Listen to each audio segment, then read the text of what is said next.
Pole position, following 7th position in yesterday's race, so partial reverse. Olivier Algieri, his Westbourne Motorsport teammate Reese Hurd, is alongside. It's a Graves pairing on row 2 with Monroe Renard and Alex Keynes. They're followed by Gabe Fairbrother and Ronnie Smith. Yesterday's winner was Josh Wilby for Team Avogo. He is there ahead of James Sherrington. Then it's Alfie Garford and Jensen Mason. Craig Morgan, or CJ Morgan as he prefers to be known, and Cameron Wood on the outside of row 6. Henry Foote and Luca Marinoni Osborne ahead of Harry Smith and Mackenzie Taylor. Paul Manning on row 9 with our onboard camera, that's Ashley Gregory.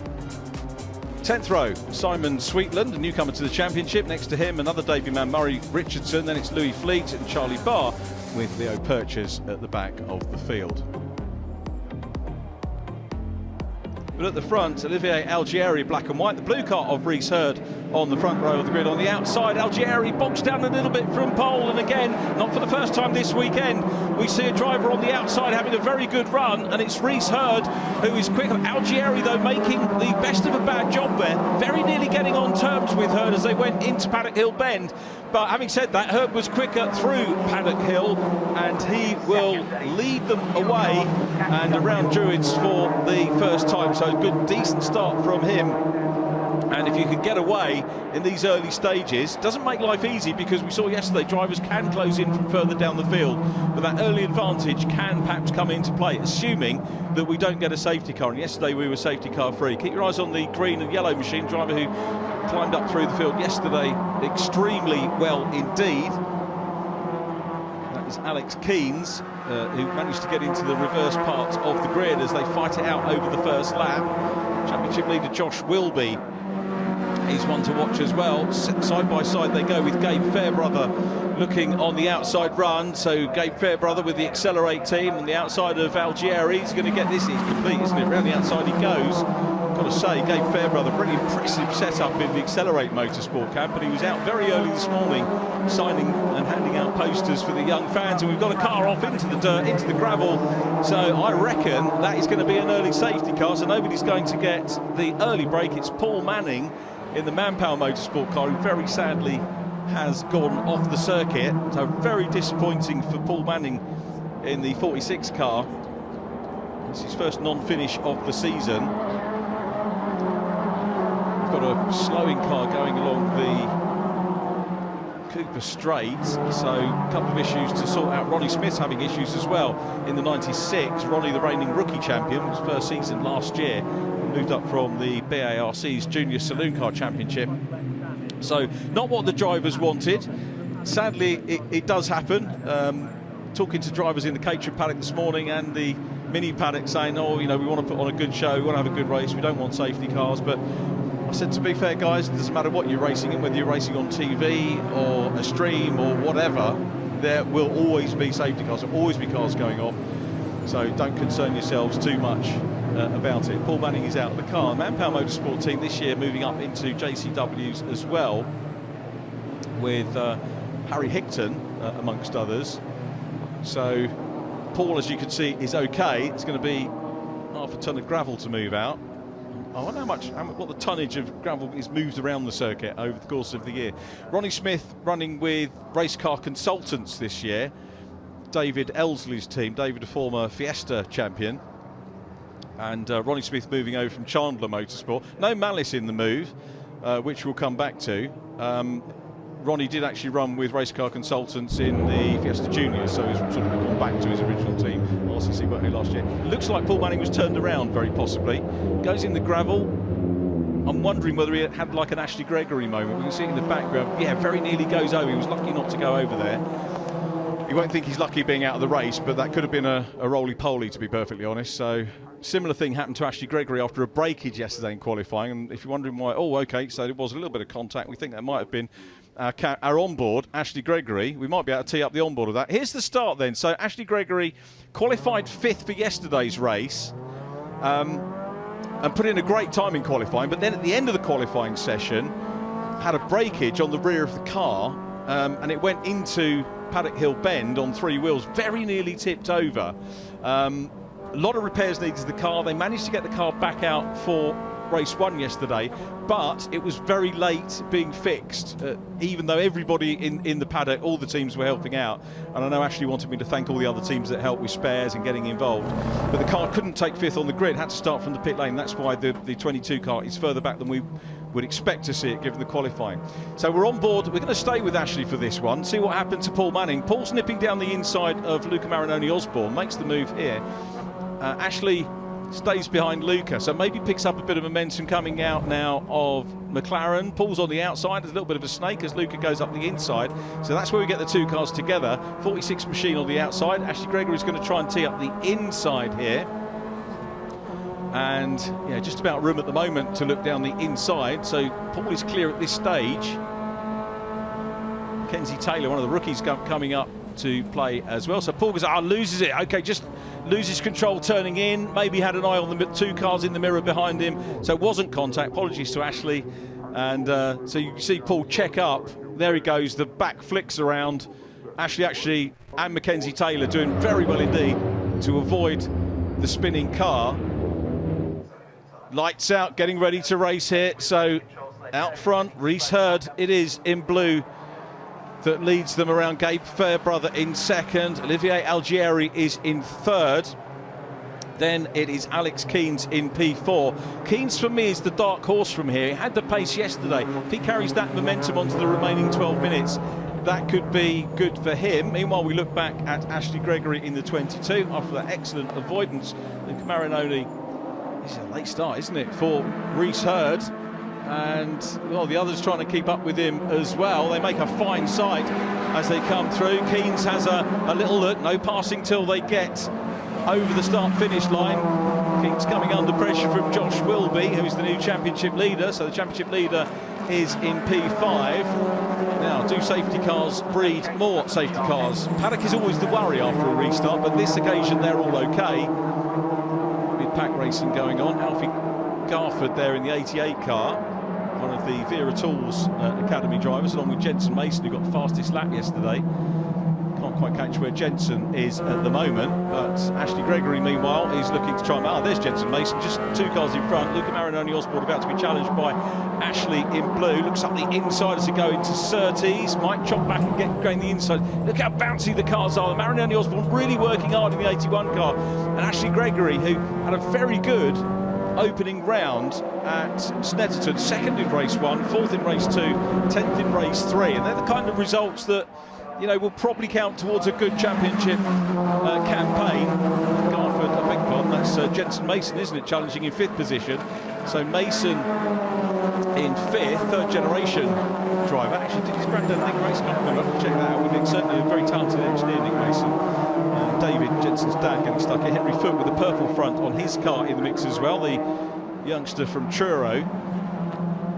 Well stuck in. Coming through on the inside there is CJ Morgan in 51. Now CJ was taking me to task yesterday, saying he's trying to get his entry as CJ, but they won't do it because it's just his initials. But that is what he's known as. But I noticed they put Craig Morgan on the car as well, so we'll probably get that sorted out.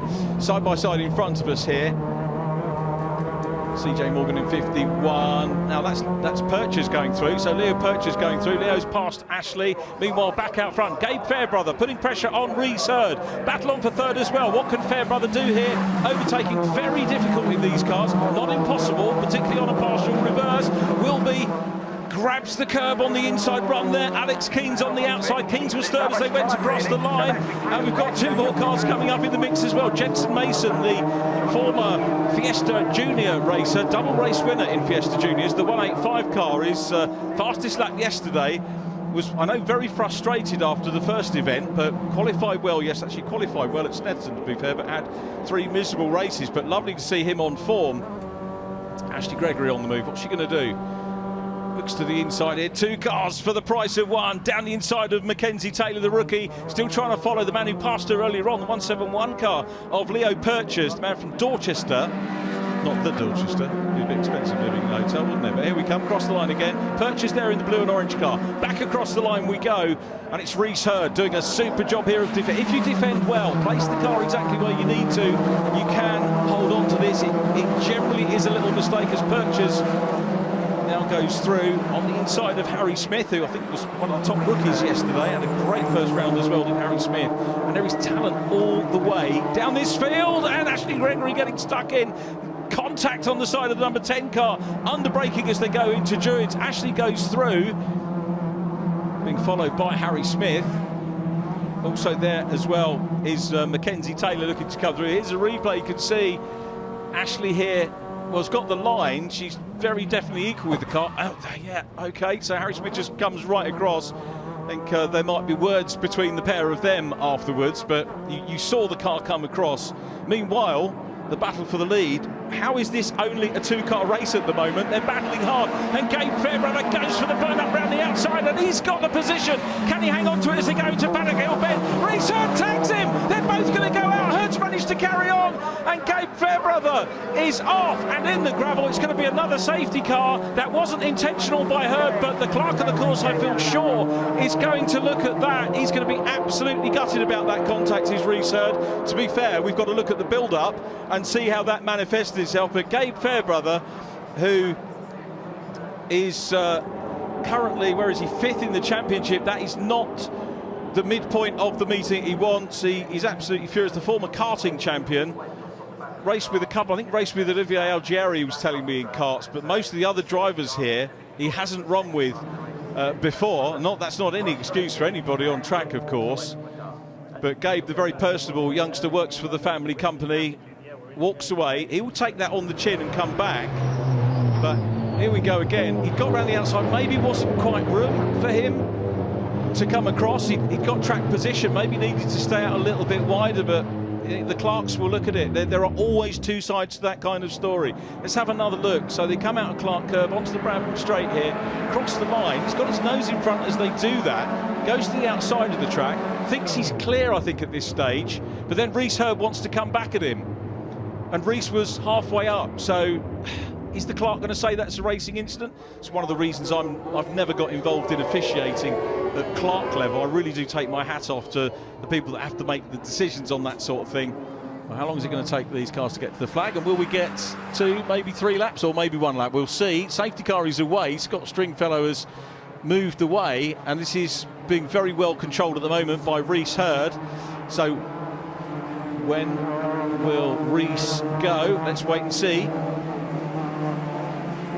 So Reece Hurd about to time his restart here at Brands Hatch. Right behind him is Josh Wilby, the championship leader, with Alex Keens in 3rd place in green and black, who was absolutely flying yesterday and probably the top progressor in the field. But it's Reece Hurd that leads them away into Paddock Hill Bend. Josh Wilby next up, side by side. Jensen Mason looking to defend 4th place, but is on the outside run here and looking to go through on the lead. Is James, the lead of him is James Sherrington, the former junior saloon car front runner, and James, I don't think, got the move done. We've got another Vera Tools car coming up, so 4th position remains at the moment. Jensen Mason, Alfie Garford's coming up to join him as well. Passes Sherrington on the outside run there. Now, I don't think it will be a track limits thing, but out front it's Reece Hurd leading from Wilby and Keens. Josh Wilby. The good news for Hurd is that Josh Wilby has got Alex Keens right in his mirrors. Now, Ashley Gregory has come from the back of the field up into 12th, still chasing Leo Purchase. Both of these drivers doing damage limitation. Shouldn't use the word damage really with Mini, should we? But in terms of where they were, trying to get through the field, overtaking is a premium, but they are doing so. The yellow flags have been brought in at Paddock Hill Bend, and this really gives now the chance for Wilby to have a go. Wilby, fastest man on track, Josh Wilby in P2, the white car with the Union flag atop of the roof, and they go up towards Druids, and Wilby's trying the long way round the outside. That may not work for him, and it could open the door up for Alex Keens to come in, but Keens, of course, will slot down the inside, but that's the outside for Graham Hill Bend. Jensen Mason, Garfield coming back in. Cameron Wood in the 43 car is off. What's happened to Jensen Mason? No, is Mason still in 4th position? So Mason in 4th, unless he's picked up a time penalty, which we can't see. But now it's on side by side for 2nd. This is what Reece Hurd wanted. And Keens is up into P2. And up onto the podium goes Jensen Mason. Mason's through into 3rd place, side by side behind them. And Josh Wilby, for all he's trying to go for the lead, finds himself slightly mugged there and drops down. James Sherrington is in the mix as well. But as they come across the line, onto the last lap, it's Reece Hurd who leads this one. So Reece Hurd from the front row of the grid, the Westbourne Motorsport car who is there. So yellow flags still there. Here we go, up in towards Druids we go. Yellow flags, we believe, there. So nobody, I don't think you can generally affect a pass there. It's Jensen Mason in, oh, beg your pardon, it's Alfie Garford, isn't it, in third place, the 88 car. I was thinking the 2 and the 3 numbers. And Garford in third position. Mason now down in sixth position as they go up into Surtees for the final time in this second race of the weekend. And Keens has done very well indeed here. Alex Keens, fourth in the championship, and this is going to take him closer towards the lead of that championship points. But as they round Clark Curve for the last time, Reese Hurd had a little bit of luck after the safety car came in, and he's going to take the checker flag. Reese Hurd takes the win. Alex Keens is in second position in the 62 car. So it's Westbourne from Graves, and then the Vera Tools Alliance Academy in third place, with Alfie Garford taking fourth position. Great stuff from Ashley Gregory, came through following James Sherrington, ended up in 8th place. 9th across the line was Ashley Gregory, in actual fact, ahead of Leo Purchase at the final. But it is Reese Hurd that wins his second race of the season. Wilby won the opener at Donington. Leo Purchase won race 2. Reese Hurd won race 3. He's won race 2 here at Brands Hatch, and very much a championship contender. Let's have a look how they finished. Round 5 of the Vertu Mini Challenge Trophy is won by Reese Hurd from Alex Keens and Alfie Garford, with his teammate Jensen Mason in P4. Josh Wilby 5th from Luca Marinoni Osborne and Monroe Renard next up. James Sherrington 8th ahead of Ashley Gregory, and Leo Purchase completing our top 10. 11th goes to CJ Morgan from Henry Foote and Mackenzie Taylor. Louis Fleet 14th from Charlie Barr, then Murray Richardson and Simon Sweetland. Harry Smith 18th from Ronnie Smith, and then it is Cameron Wood. Next up, those drivers that we saw having issues throughout the race: Gabe Fairbrother, Olivier Algieri, and our first safety car course, Paul Manning.